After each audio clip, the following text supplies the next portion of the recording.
Dear viewers, आपका स्वागत है आपका चैते प्रोग्राम सवाल एनआरआई के जवाब बाराई के। आज का पहला प्रश्न मुझे मिला है गुजरात स्टेट के अंकलेश्वर शहर से, जो पूछा है मिस्टर विनय ब्रह्मभट्ट जी ने, जो कि सीनियर बिजनेस एसोसिएट है life insurance corporation of India में। उनका प्रश्न है कि जब हम यूएस बेस्ड एनआरआई को इंडिया में इन्वेस्ट करने की बात करते हैं तो वो कहते हैं कि हम जो इंडिया में इन्वेस्ट करते हैं उन पर जो इनकम होती है उनको हमें दो जगह टैक्स भरना पड़ता है, एक यूएस में और दूसरा इंडिया में। तो सर, क्या ये बात सही है और नहीं है? तो हमें गौर से समझाएं। विनय जी, आपका इस एपिसोड में हार्दिक स्वागत है और आपका मैं बहुत आभारी हूँ, क्योंकि न सिर्फ यूएस रहने वाले लेकिन पूरे दुनिया में अलग अलग कंट्री में रहने वाले को यही संदेह होता है कि अगर हम इंडिया में इन्वेस्टमेंट करते हैं तो जो इनकम होती है उनका टैक्स हमें दोनों जगह भरना होता है।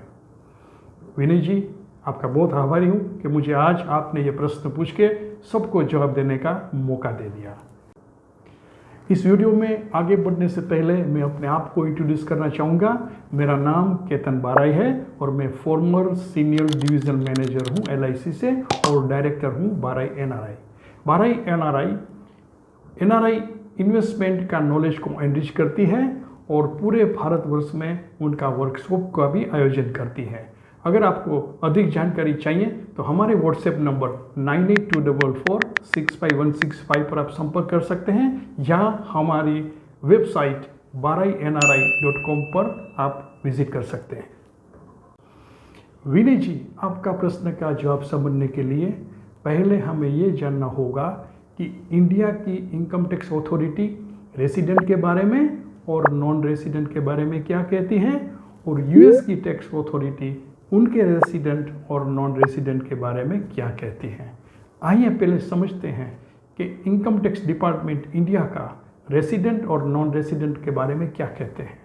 तो यहाँ इनकम टैक्स अथॉरिटी इंडिया में रेसिडेंट के बारे में यह कहती है कि अगर रेसिडेंट इंडिया में इनकम करते हैं तो उनका इनकम टैक्स उन्हें इंडिया में भरना है, और इंडिया का रेसिडेंट ग्लोबल इनकम करता है, मीन्स इंडिया के बाहर वो इनकम करते हैं, तो उनका टैक्स भी उन्हें इंडिया में ही भरना है।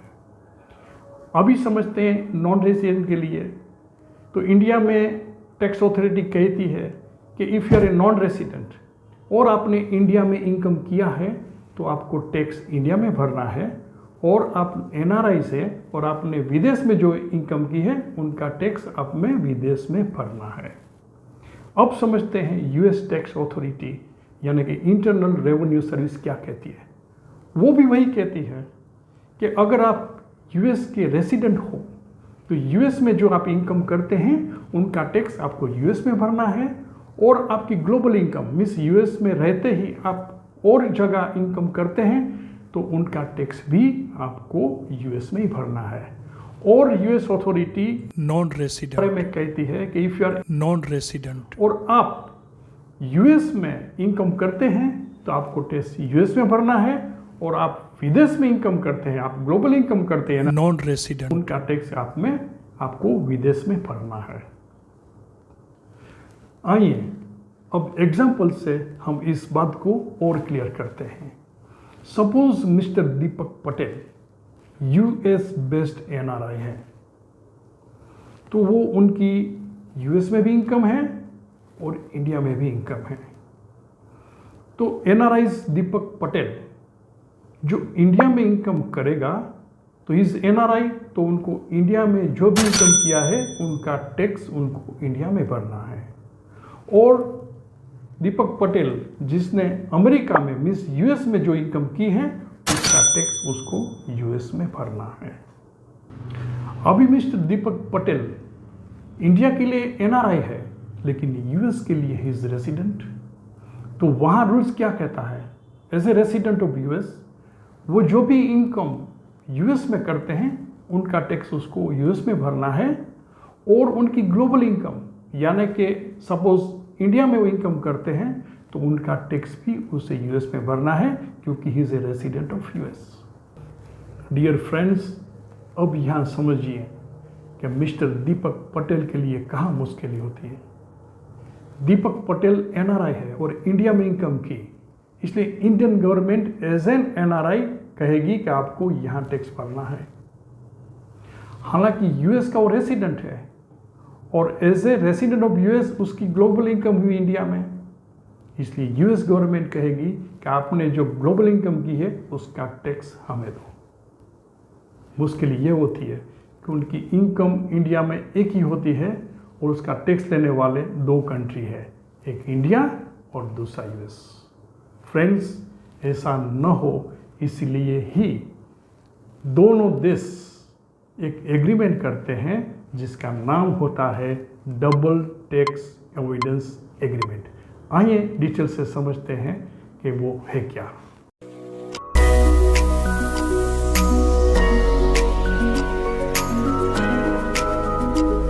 Barai NRI, enriching the knowledge of NRI investment. Double tax avoidance agreement में दो देश आपस में एग्रीमेंट करते हैं कि ऐसी इनकम पर कोई एक ही देश टैक्स लेंगे, और आमतौर पर ऐसा तय किया जाता है कि जो सोर्स कंट्री है, इट मीन्स कि जिस कंट्री से इनकम क्रिएट की जाती है उसी कंट्री में टैक्स भरे। और भारत देश ने करीब 95 देश के साथ डबल टैक्स अवॉइडेंस एग्रीमेंट किए हैं, और इसलिए most of the countries develop country हैं वो सभी इस एग्रीमेंट के दायरे में आ जाती हैं, और ऐसे एनआरआई को दो जगह टैक्स भरने की ज़रूरत नहीं रहती। डबल टैक्स अवॉइडेंस एग्रीमेंट का बेनिफिट लेने के लिए दो मेथड का अमल किया जा सकता है। एक है एग्जेम्पशन मेथड और दूसरी है फॉरेन टैक्स क्रेडिट मेथड। आइए समझते हैं दोनों मेथड क्या है और उसका उपयोग कैसे हो सकता है। एग्जेम्पशन मेथड, हम दीपक पटेल का ही एग्जाम्पल को आगे बढ़ाते हैं कि दीपक पटेल जो यूएस बेस्ड एनआरआई है, इंडिया में आते हैं और यहाँ वो इनकम करते हैं 10 लाख की। उनकी ऑलरेडी यूएस में 40 लाख की इनकम है। यहाँ वो उसकी जो इनकम 10 लाख है उस पर वो 3 लाख टैक्स भारत सरकार को भर देते हैं। तो ऐसे मामले में वो एग्जेम्पशन मेथड लेना चाहते हैं, तो वह यूएस के जो रिटर्न फाइल करते हैं उसमें इंडिया की इनकम एग्जाम ले लेंगे। इट मीन्स को यहाँ उनको दिखाने की ज़रूरत नहीं है और यूएस गवर्नमेंट को बताएंगे कि मैंने इंडिया में 10 लाख की इनकम की थी और वहाँ मैंने 3 लाख इनकम टैक्स भर दिए हैं। तो यही यूएस में सिर्फ 40 लाख जो यूएस की इनकम है वही दिखाएगा और जितना भी टैक्स आएगा वो भरेगा। फिर यहाँ जो 10 लाख इंडिया में इनकम की है उसको यूएस में टैक्स भरने की ज़रूरत नहीं है, क्योंकि यहाँ ऑलरेडी उसने इंडियन गवर्नमेंट को 3 लाख रुपीस टैक्स भर दिए हैं। दूसरी मेथड है foreign tax credit. Foreign tax credit में यही एग्जांपल को हम आगे बढ़ाते हैं कि दीपक पटेल की यूएस में 40 लाख की इनकम है और इंडिया में 10 लाख की। अभी ये 10 लाख की इनकम वो चाहे तो यूएस की रिटर्न में भी दिखा सकते हैं। तो ये दूसरी मेथड जो है फॉरेन टैक्स क्रेडिट, इसमें आपको इंडिया की इनकम यूएस में दिखानी है। तो यूएस की 40 लाख और इंडिया की 10 लाख मीन्स आपकी टोटल 50 लाख इनकम हो गई। हालांकि वो अमेरिकन डॉलर में दिखाएगी, लेकिन ये एग्जाम्पल के तौर पे मैं इंडियन रुपीस का वर्ड यूज़ कर रहा हूँ। तो दीपक पटेल की टोटल इनकम हो गई 50 लाख, और एग्जाम्पल के तौर पे अगर अमेरिका में 30% का टैक्स स्लैब है तो वहाँ वो 15 लाख उनको इनकम टैक्स देना होगा। लेकिन यहाँ 10 लाख की जो इनकम हुई है उसमें 3 लाख ऑलरेडी टैक्स कट गए हैं इंडियन गवर्नमेंट ने। तो ये 3 लाख उसने जो इंडिया में भरे हुए हैं उसकी वो फॉरेन टैक्स क्रेडिट अमेरिका ले जा सकते हैं। इट मीन्स कि उनका टोटल टैक्स 15 लाख का जो 15 लाख 50 लाख की जो इनकम है उसको 15 लाख जो उनको टैक्स भरना है, उसमें 3 लाख की जो इंडिया में भरी हुई है उनको क्रेडिट मिल जाएगी, तो उसको यूएस में भरना होगा सिर्फ 12 लाख। तो दूसरी मेथड को कहते हैं फॉरेन टैक्स क्रेडिट मेथड। अभी इस दोनों मेथड का प्रैक्टिकल रूप से कैसे इस्तेमाल होता है वो और प्रैक्टिकल एग्जाम्पल के साथ हम देख लेते हैं। सपोज दीपक पटेल की लाइफ इंश्योरेंस की पॉलिसी की मैच्योरिटी हुई 10 लाख और वो 10-10D कंप्लाइंस है। इट मीन्स कि इंडिया में कोई टैक्स लगता ही नहीं है। तो ये 10 लाख की जो मैच्योरिटी आएगी और उसका पैसा उनके अकाउंट्स में जमा होगा तो कोई इनकम टैक्स यहाँ भरना नहीं होगा। और ऐसे मामले में दीपक पटेल एग्जेप्शन कैटेगरी में ये 10 लाख ले लेंगे। इट मीन्स ये इनकम उसको यूएस में दिखाने की ज़रूरत नहीं है, तो यहाँ भी उसको कोई टैक्स नहीं लगता है और यूएस में भी उनको कोई भी इनकम टैक्स नहीं लगता। दूसरा मेथड कहते हैं कि सपोज उसकी इनकम ऐसी है कि जो टैक्स लगता है। सपोज कि उसकी पॉलिसी मैच्योरिटी हुई है, वो 10-10D कंप्लाइंस नहीं है, या तो म्यूचुअल फंड से इनकम आई है जो टैक्सेबल है, या और उसकी रेंट की इनकम या अदर सोर्स से इनकम कमाई है जिस पर 30% टैक्स लगता है। तो ऐसे मामले में दीपक पटेल यहाँ जो 10 लाख का जो इनकम हुई है उस पर वो 3 लाख टैक्स से वो भर देगा और यही 10 लाख वो फॉरेन टैक्स क्रेडिट मेथड्स का इस्तेमाल करेंगे। तो 10 लाख की इनकम अमेरिका की इनकम में ऐड हो जाएगी और जो 3 लाख उसने टैक्स भरे हैं वो उसको क्रेडिट मिल जाएगी और 3 लाख टैक्स यूएस में उनको कम भरना होगा। डबल टैक्स अवॉइडेंस एग्रीमेंट का लाभ उठाने के लिए एनआरआईज को 2 फॉर्म सबमिट करने होते हैं। एक होता है 10F और दूसरा है TRC यानी कि tax residency certificate. Form number 10F एक सेल्फ डिक्लेरेशन जैसा फॉर्म है जिसमें होता है आपका नाम, आपका एड्रेस, आपका स्टेटस, आप इंडिविजुअल है, कंपनी है या फर्म है, आपका पान नंबर, आपकी नेशनलिटी और आपका टैक्स आइडेंटिफिकेशन नंबर एट्सेट्रा इसमें रहता है।